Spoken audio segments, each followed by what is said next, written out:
यकीनन ये million dollar question है कि इतने चैलेंजेस हैं, हालात बुरे हैं, महंगाई भी है, सब कुछ है, जंगें भी जारी हैं पाकिस्तान के अतराफ़ में, पाकिस्तान के अंदर भी, और दहशतगर्दी के ख़तरात भी हैं। उसके बावजूद पाकिस्तानी इतने खुश क्यों हैं? इसका जवाब मैं अपनी फ़ेलो पाकिस्तानी जर्नलिस्ट जो है, एंकर पर्सन हुदा शाह से भी जानना चाहूँगी, जिन्होंने अभी हमें ज्वाइन कर लिया। अस्सलाम वालेकुम, बहुत शुक्रिया हुदा। हमें समझ नहीं आती कि इंडिया और अफ़गानिस्तान क्या हर वक्त करते रहते हैं, पाकिस्तान को डिस्टेबलाइज करने की कोशिशें, बार बार हमले, बार बार धमकियाँ। लेकिन अब वर्ल्ड हैप्पीनेस रिपोर्ट से कुछ कुछ बात समझ आ रही है कि उनको समझ नहीं आ रहा कि ये कौम इतनी खुश क्यों है। वो इनकी खुशी को कम करने के लिए, क्योंकि अफ़गानिस्तान का आखिरी नंबर है, इंडिया भी बहुत पीछे है, पाकिस्तान बहुत आगे है, तो शायद इस वजह से तो नहीं आपको लगता बार बार हमले करते हैं कि ये कौम इतनी खुश है, इनको भी थोड़ा सा नाखुश किया जाए? वालेकुम अस्सलाम नीलम एंड थैंक यू। आपने मुझे इनवाइट किया और मुझे इस काबिल समझा कि इस पे हम गुफ्तगू करें। ख़ैर आपके स्टेटमेंट से ही मुझे हँसी आ गई। आप इसी से अंदाज़ा लगा लें कि पाकिस्तानी जो कौम है वो कितनी ज़िंदा दिलान है। आप एक उस चीज़ से अंदाज़ा लगाएँ कि जब इंडिया और पाकिस्तान की वॉर चल रही थी, तो सबसे ज़्यादा जो एक्टिव थे वो पाकिस्तानी सोशल मीडिया पे थे और मीमर्स सबसे ज़्यादा थे। यानी ये वो कौम है जो किसी जंग को भी मज़ाक में ले लेती है और इसको सीरियस नहीं लेती है। तो आप इसी से अंदाज़ा लगा लें, फिर चाहे अफ़गानिस्तान आए, चाहे इंडिया आए, चाहे कोई भी दूसरा मुल्क आए, ये जो हमारी कौम है ना, एक तो ये मुहिब वतन भी बहुत ज़्यादा है और ऐसी सिचुएशन में ये एक भी हो जाती है। लेकिन इसके साथ-साथ जो इनके अंदर मज़ाक और खुश रहने वाला एक अंसर है, वो नहीं ख़त्म होता। सही। अच्छा, मुझे ये बताएं कि मैं आपसे ये भी जानना चाह रही थी कि रमज़ान गुजरा है अभी।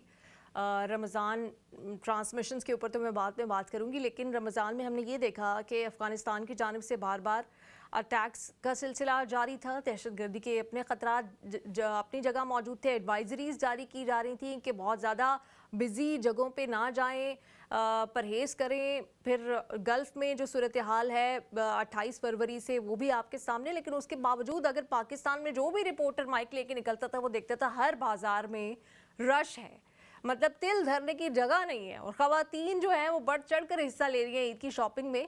इसकी आपको क्या हालाँकि वजह लगती है? महँगाई का रोना भी सारी बिल्कुल। आवाम रो रही थी, लेकिन उसके बावजूद जो है वो रश सबसे ज़्यादा था। अच्छा नीलम, वही वाली बात कि शायद हमारी आवाम जो है ना वो या तो बहुत ज़्यादा कुछ सेंसिटिव लोग होते हैं या बहुत ज़्यादा इनसेंसिटिव लोग यहाँ पे पाए जाते हैं। बीच का रास्ता नहीं है पाकिस्तानी कौम के दरमियान। जो सेम वॉइसेज़ हैं, जो थोड़ा बहुत अकल, बूझ और समझ रखते हैं, वो तो इस जंग को लेकर या पाकिस्तान और अफ़गानिस्तान की जो भी कशीदा सूरत-ए-हाल है और जो इस वक़्त मशरिक़ वस्ता की सूरत-ए-हाल बनी हुई है, उसको बहुत गौर से ऑब्ज़र्व भी कर रहे हैं। लेकिन जो हमारी कौम है ना, या तो उनको चीज़ों का आइडिया नहीं है, वो जो बस सुन के जो यकीन रखने वाली चीज़ें हैं ना, या तो ये उनको मान लेती हैं, या ये फिर बिल्कुल भी लापरवाह हो जाती हैं। और तो अफ़गानिस्तान की तरफ से थ्रेट भी आ रहा था, लेकिन हमारी हम्म। कौम को कोई मसला नहीं था। और हमारी कौम के अंदर एक और चीज़ भी है, जिस चीज़ से मना करेंगे ये वही चीज़ करेगी।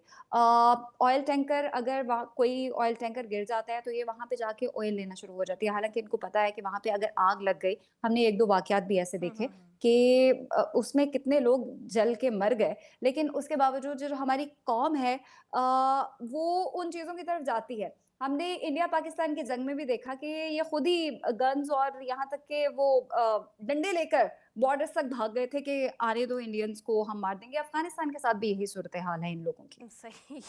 ये भी एक अलहदा किस्म का फेथ है कि हम डंडों से डंडों जो से वहाँ जंग पे लड़नी ड्रोन्स है। आ रहे हैं उनको शिकस्त देंगे। जैन भी हमारे साथ स्टूडियोज में मौजूद है। जैन, आपको क्या लगता है? ठीक है, जो हुदा ने आर्ग्यूमेंट दिया, बड़ा स्ट्रॉन्ग आर्ग्यूमेंट है कि ये इनके लिए ना कोई बीच का रास्ता नहीं है, या तो सेंसिटिव है या बिल्कुल ही इनसेंसिटिव है, बड़े एहतराम के साथ। लेकिन शायद ये भी तो हो सकता है कि वो सोच रहे हों कि भाई हमने रोज़े सारे रखे हैं और हाँ, ईद तो एक इनाम मिलती है रोज़ेदारों को, तो ईद क्यों ना हम इनाम क्यों इंजॉय मिस करें किया और जाए। कपड़े क्यों ना हम महंगे महंगे ब्रांड्स के और खरीदें। ज़ाहिर है रोज़े हम रखते भी इसलिए हैं, और हम्म। रोज़े के बदले में ही छोटी ईद हमें जिसे हम्म। हम ईद ईद उल फितर कहते हैं। खुदा से एक और सवाल भी ये है कि बल्कि हम इस डिस्कशन को ही आगे बढ़ाएं तो फैमिली लाइफ जो है ना, हम्म। मेरे ख्याल में देखें, अब आप भी गए हम्म। पाकिस्तान, तो यहाँ की सारी परेशानियाँ, यहाँ के सारे मामलात वो पैरेलल चल रहे होते हैं। लेकिन जब आप पाकिस्तान जाते हैं, हम्म। आप फैमिली से मिलते हैं, जब आप अपने दोस्तों से, पुरानों से मिलते हैं, तो आप पूरी तरह से एक सारी वो जो चीज़ें हैं उनको भूल चुके होते हैं। पूरी तरह से आप उसको पसे पुष्ट डाल देते हैं। हालाँकि आपको पता होता है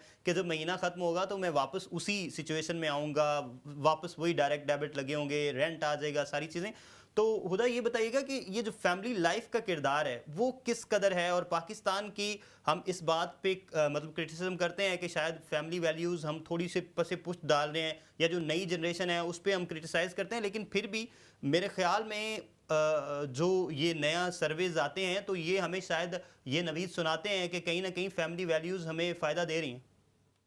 हाँ, बिल्कुल फैमिली वैल्यूज़ फ़ायदा तो दे रही हैं, लेकिन यहाँ पे एक सार्कास्टिक वे में मैं थोड़ा-सा बोलूँगी कि फैमिली की इतनी पॉलिटिक्स आपस में इतनी चल रही होती है कि उन्हीं को डिस्कस करते हुए बंदा वक़्त गुज़ार देता है, तो लोगों ने जंगों में क्या ही ध्यान देना है।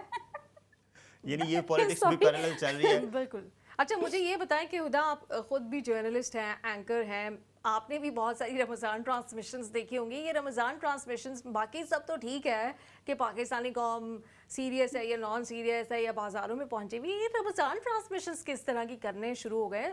हर साल हम देखते हैं कि कुछ तनज़्ज़ुली हो रही है, कुछ स्टैंडर्ड जो है वो पीछे एक वक्त में हम बड़ी अच्छी अच्छी रमज़ान ट्रांसमिशंस, बड़ी बड़ी अच्छी उलमा की बातें और लगाया करते थे। हम भी सहरी में बैठ के टीवी देखा करते थे कि कोई अच्छा लफ्ज़, कोई अच्छी बात हम सुनेंगे। लेकिन आजकल क्या प्लांटेड कॉल्स हो रही हैं, अजीबो गरीब घर के ज़ाती मसाइल, लड़ाइयाँ, जंगे, टिकटॉकर्स किस्म के मसाइल जो हैं वो डिस्कस हो रहे हैं। इसको आप नीलम, किस अब तरह से आपने देखते हैं? वो कहते हैं ना दुखती रग पे पाँव रख दिया है, और यही सूरत हाल है। और हम लोग पहले भी डिस्कस कर चुके हैं ये चीज़ कि फिर वही बात कि हमारी जो कौम है ना, इसको क्रिंज कंटेंट बहुत पसंद है, जो थोड़ा बहुत एजुकेशनल और थोड़ा बहुत सीरियस कंटेंट हो, कोई अकल वाला कंटेंट हो, हमारी आवाम को वो पसंद नहीं आता। आप जितना क्रिंज कंटेंट आप सोशल मीडिया पे देख लें, उसके व्यूज़ आप चेक कर लें, तो यही हाल है हमारे रमज़ान ट्रांसमिशन को। तो खैर मैं अब रमज़ान ट्रांसमिशन कहती ही नहीं हूँ, बिकॉज़ रमज़ान ट्रांसमिशंस ऐसी होती ही नहीं है। तो जो भी ड्रामा और जो भी कंटेंट इस वक़्त बिक रहा है, अभी रिसेंटली जो इस रमज़ान में हमने 2 से 3 शोज़ ऐसे देखे कि ये लोग पूरी प्लानिंग के साथ बैठ के पहले प्लान करते हैं कि कौन-सी आज क्रिंज बात करनी है, किसके घर का इश्यू हमने डिस्कस करना है, किसकी कॉल से हमने कौन-सा सवाल लेकर आना है, और वो वायरल होगा। और इनको पता होता है कि ये वाली बात करेंगे तो वो वायरल होगी, और सिर्फ़ वायरल होने के चक्कर में इन्होंने रमज़ान ट्रांसमिशन का मज़ाक बना के होता, रख लेकिन दिया। वायरल होने के लिए पूरा साल आपके पास होता है। रमज़ान में तो शैतान भी कैद हो जाता है, तो उसमें रमज़ान के महीने में और रमज़ान भाई ट्रांसमिशन पाकिस्तानी में बैठ कौम ने के ना शैतान को भी पीछे छोड़ दिया।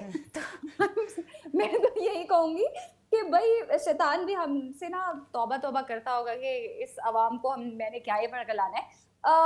आपकी बात बिल्कुल ठीक है, लेकिन एक्चुअली वो लोग जो इस वक़्त रमज़ान ट्रांसमिशंस कर रहे थे, आप उनका कंटेंट पूरे साल भी देखें, वो ऐसा ही क्रिंज चल रहा होता है। इसलिए शायद इसके उनको पीछे कहीं ये टीआरपी वजह के तो नहीं लिए, है नीलम, व्यूज़ के मेरे लिए। ख्याल में हुदा से भी पूछेंगे, ये वजह तो नहीं है कि चैनल्स की बहुत ज़्यादा भरमार हो गई है, और जब आप एक हाँ। कंपटीशन में आते हैं तो आप हर वो मतलब हद अबूर कर जाते हैं जिनको नहीं करना यस यू चाहिए। Are right, yes you are right Zain. और इसीलिए फिर उन लोगों को बुलाया जाता है जिनके क्रिंज कंटेंट होते हैं और व्यूज़ वो ले रहे होते हैं, तो उन्हीं को फिर आप होस्ट बना देते हैं। फिर आप उन्हीं के आगे जर्नलिस्ट का टैग भी लगा देते हैं, हालाँकि जर्नलिज़्म से उनका दूर-दूर तक कोई ताल्लुक नहीं होता। बिल्कुल, ऑब्वियसली मैं तो अभी पाकिस्तान से बिल्कुल रिसेंटली आई भी हूँ, और ये देखा गया है कि वो ही जो इस तरह का वायरल कंटेंट बना रहे हैं, उन्हीं के मिलियंस में फॉलोअर्स भी हैं, और ऐसे ही उन्हीं है। को दावतें भी मिल रही हैं रमज़ान ट्रांसमिशंस में। तो बड़ा दुख हुआ, क्योंकि हमने जिस तरह से शायद ये कह सकते हैं कि बोलना भी अपने टीवी चैनल्स को देखकर ही सीखा है, अगर मतलब जर्नलिज्म ट्रू। की बात की और जाए नीलम कि जो मेन स्ट्रीम मीडिया था उसका और डिजिटल मीडिया का जो फर्क है ना, वो आहिस्ता आहिस्ता खत्म होता हुआ नजर आ रहा है, खत्म और हो कुछ गया जो है। खत्म हो सेंसिटिव चुका है, रमज़ान खत्म ट्रांसमिशन हो में चुका यकीन है है। कि खत्म हो गया है, बिल्कुल। यस, यस, और पहले जो एब्सोल्युटली। हम एक्सपेक्ट करते थे कि जिस तरह के यानी डिजिटल मीडिया पर और जो डिजिटल प्लेटफॉर्म्स हैं उन पर कंटेंट शेयर होता था, वही सेम की सेम। और आपने ये देखा होगा कि जो स्टोरीज हैं वो वर्ल्ड फेज नहीं होते, वो दूसरे फेज नहीं होते। जैसे आपने कुछ खबरें जाके पढ़ी जो हमारी नज़र से गुजरी, तो वो जो खबरें हैं वही तो मेन स्ट्रीम कंटेंट बन गया है। यानी कुछ वहाँ के जो इन्फ्लुएंसर्स हैं उनकी फैमिली में क्या हो रहा है, उनके घर के क्या मामला चल रहे हैं, ये वाली जो चीज़ें हैं बिल्कुल, ये और हमारे मेन स्ट्रीम ये भी चैनल्स हुआ के कि मौजूद हैं। एक इशू जो एक चैनल की रमज़ान ट्रांसमिशन से उठा, जो कि बहुत ही नॉन सीरियस किस्म का इशू था, फिर कुछ चैनल्स ने उसे अपने मेन बुलेटिन्स में न्यूज़ का हिस्सा भी बनाया, उसके मुख्तलिफ एंगल्स की जी, बिल्कुल। जो है जांच पड़ताल करके, तो ये सबसे हेडलाइंस हुई थी और हम लोग जाके अपने न्यूज़ रूम में बोले थे कि खुदा का वास्ता है। अब हम लोग यहाँ पे ये पढ़ने के लिए बैठ गए हैं कि हम हेडलाइंस में ये चीज़ें डिस्कस करेंगे। मेरे ख्याल सही। में इसका एक हल ये हो सकता है नीलम, और हुदा भी शायद इससे इत्तेफाक करें, कि जो डिजिटल विंग है ना उसको बिल्कुल सेपरेट कर दें। अगर आपने डिजिटली compete करना है तो जैसे कुछ डिजिटल आपका प्लेटफॉर्म है उसको सेपरेट करें, ज़ैन इस वहाँ वक्त पर जो कुछ हालात जैसे चल रहे हैं ना, वो मेन स्ट्रीम विंग को ख़त्म करने और अलग करने की बात कर रहे हैं। डिजिटल विंग तो अब टोटल विंग है। बहुत शुक्रिया हुदा, आपने ज्वाइन किया।